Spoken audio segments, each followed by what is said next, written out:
এবার আমি এমন এক গুন্ডা যার জীবনে কোনো অপরাধ নাই, আর আমি এটা ভালো করে জানো যে প্রধান যেটা কয় মারে বাপ ও কিন্তু ওইটা করেই ছাড়ে। এখন রূপগঞ্জের নাম হয়ে গেছে কি বলছে দীপু আর খোকনগঞ্জ, আর জয়েন্ট বেঞ্চের পার্টনার গাজী বাহিনী। রূপগঞ্জে আমি পরিবর্তন করে ছাড়বো, এই রূপগঞ্জ পরিবর্তনের পরে সারা বাংলাদেশ পরিবর্তন হবে। বিশিষ্ট সমাজসেবক ও ব্যবসায়ী সেলিম প্রধান এক সংবাদ সম্মেলন ও সাংবাদিকদের সাথে মতবিনিময় সভার আয়োজন করেন। উক্ত সভায় তিনি বলেন, আই এম ব্যাক, অনিয়ম দুর্নীতি হতে দেব না রূপগঞ্জকে, সন্ত্রাসী চাঁদাবাজ দখলবাজদের হাত থেকে মুক্ত করব। রূপগঞ্জে বর্তমানে স্থানীয় বিএনপির নেতারা আওয়ামী লীগের নেতাদের পুনর্বাসনের কারণে অব্যবস্থাপনা ও অরাজকতা বৃদ্ধি পাচ্ছে। তিনি আরো বলেন, আওয়ামী লীগ নেতাকর্মীদের পুনর্বাসন করে বিএনপি আওয়ামী লীগ মিলে দখল বাণিজ্য প্রতিনিয়ত বিভিন্ন এলাকায় হামলা ভাঙচুর, ফুটপাত দখল, পরিকল্পিতভাবে রূপগঞ্জে আগুন দেওয়া সহ নানান ধরনের অনিয়মের জন্য বিএনপির ভাবমূর্তি ক্ষুণ্ণ হচ্ছে। আমার অতীতের আমি যে কাজগুলো করেছি আপনারা রিভিউ মানে আপনি দেখেন, আমি যখন গাজী থাকতে যে কাজগুলো করেছিলাম তখন কিন্তু আমি রূপগঞ্জে মাদক কিন্তু 50% কমাই ফেলছিলাম। আপনি রূপগঞ্জে তখন ছিনতাই আর টাকাতে কিন্তু শূন্য কোটায় ছিল। তারপরে এই সন্ত্রাসী বাহিনী সব একলগে হয়ে আমার বাড়িতে হামলা করলো, হামলা করে আমাকে কিভাবে পচানো যায় পচাইয়া মনে করেন যে আমি তো আপনি রূপগঞ্জে আসা কয়েকদিন বন্ধ করলাম, আবার তারা শুরু করলো। আপনি এই যে ফ্লাইওভারটা দেখেন না, যে আপনি যে এখানে গাছ হয়ে আসছেন, এই ফ্লাইওভারের নিচে আপনি একটা ময়লাও পাইতেন না। আগে কোনো একটা দোকান ছিল না, যেটা স্বাধীনতার পর থেকে কেউ করতে পারে নাই, এখনো আমাদের সেনাবাহিনী করতে পারে না, কেউ করতে পারে না।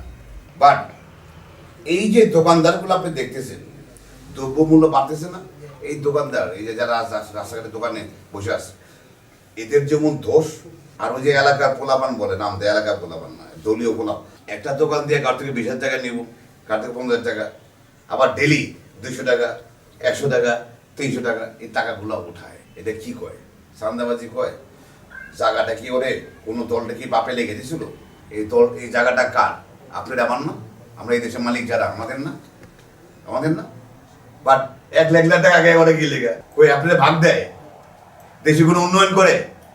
যখন আমি বলছিলাম যে আপনি 15.5 বছরে গাজী এই জায়গায় বলে এমপি ছিল, গাজীর বাহিনী সহ শালা এই 15 বছরে গাজীর বাহিনী একটা মসজিদ তৈরি করে নেয়। সেলিম প্রধান বলেন, রূপগঞ্জে আমি আবার আসছি সুস্থ ধারার রাজনীতি ও সমাজসেবার মাধ্যমে সন্ত্রাস, মাদক, চাঁদাবাজ, দখলবাজি বন্ধ করতে। তাই অনেকেই আমাকে মনে করবেন পাগল, কিন্তু আমি সেই পাগল যে রূপগঞ্জে তথা বাংলাদেশকে একটি নিয়মের মধ্যে নিয়ে আসতে পাগল। হ্যাঁ আমি পাগল, বাট দেশ পাগলামি করে ঠিক করুন। রূপগঞ্জটাকে আর পলিটিক্সটাকে যাতে সোশ্যাল রেসপন্সিবিলিটি নাম্বার 1-এ থাকে, ওইটাই আমি করে দেখাবো।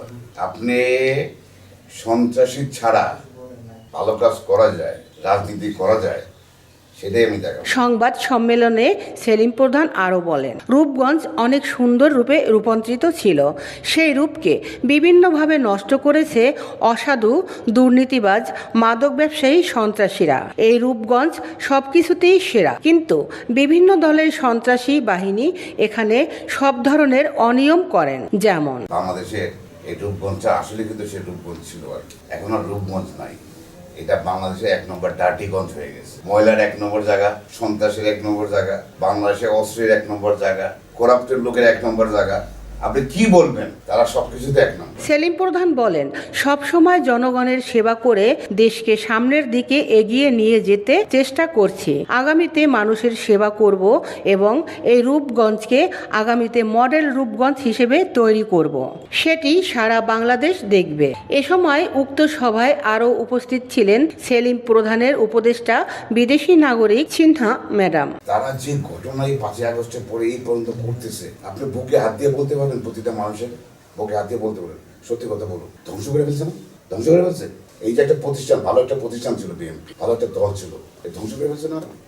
আমি যারা বিএনপি দল করেন, দলের সর্বোচ্চ লেভেলে যারা আছেন, আমি তাদের কাছে আমার কথাবার্তা শুনি না আপনি বিএনপির কিছু লোকজন লাফাবে যে আমাদের দলের বিরুদ্ধে কথা বলে। আমি দলের বিরুদ্ধে কথা বলতেছি না, দলের কিছু সন্ত্রাসীর বিরুদ্ধে কথা বলতেছি। যারা সত্যিকার ভাবে আপনার দলকে ভালোবাসেন, যারা আমার কথাগুলো ভালোবাসবেন, আপনারা যদি ওগুলা সংশোধন করেন, আমি আগেও বলছি, আপনারা যদি সেগুলো সংশোধন করেন, ভালো হইলে আপনাকেও ভালো হইলে আমার দেশও ভালো হবে, আমাদের ভালো হবে। আমি চাই আপনারা ভালো হলে আমাদের ভালো হবে, আমাদের ভালো হলে দেশও ভালো হবে, ওইটাই আমার স্বার্থ, আর কোনো স্বার্থ নাই।